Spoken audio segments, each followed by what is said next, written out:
Hey, I'm Carlos, board game designer and founder of Los Games. Welcome back to my favorite games. Today I want to talk about one of my favorite games for playing with people who don't usually play heavy games. It's called Welcome to Your Perfect Home. I've played it a lot, and the more I play it, the more I appreciate what it does from a design perspective. There are three things in particular I keep thinking about.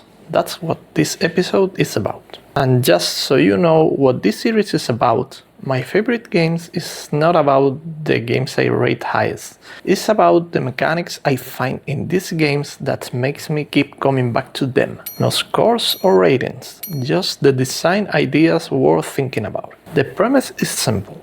Each player gets a sheet of paper with 3 rows of number houses. On each turn, 3 cards are flipped face up. Each card shows a number and an action. You pick one combination, write the number in a house on one of your rows, and take the action.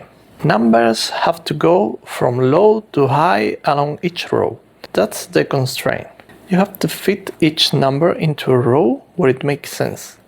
If it doesn't fit anywhere, you take a penalty. That is the whole game.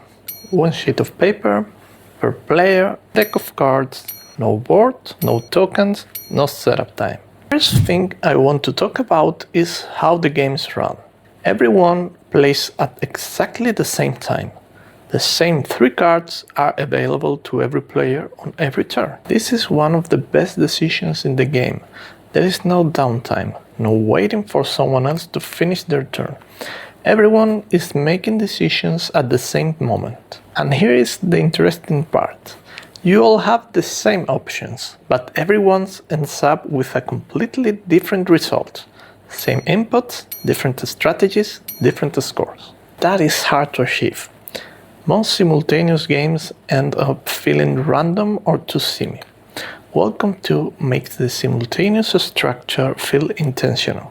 The constraint of fitting numbers into a row is what gives each player their own puzzle. Second thing, setup. 1 sheet per player, 3 decks of cards, shuffle and go. That's it.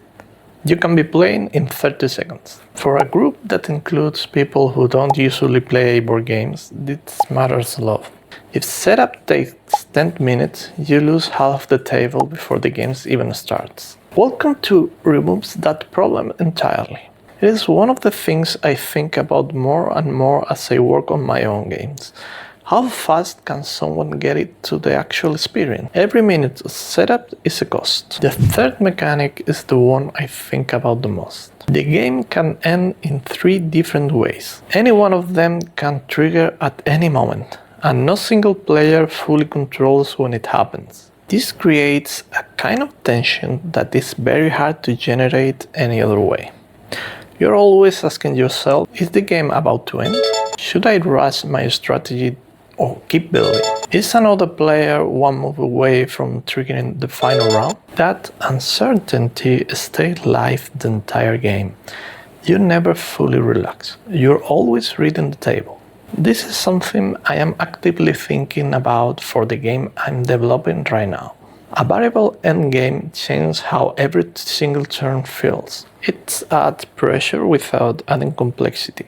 That's a very good trait. If you want a game you can play with almost anyone, Welcome to is the answer. It works for a large group, it works with people who never play board games, it plays fast and leaves people wanting another round. And if you design games, it is worth studying.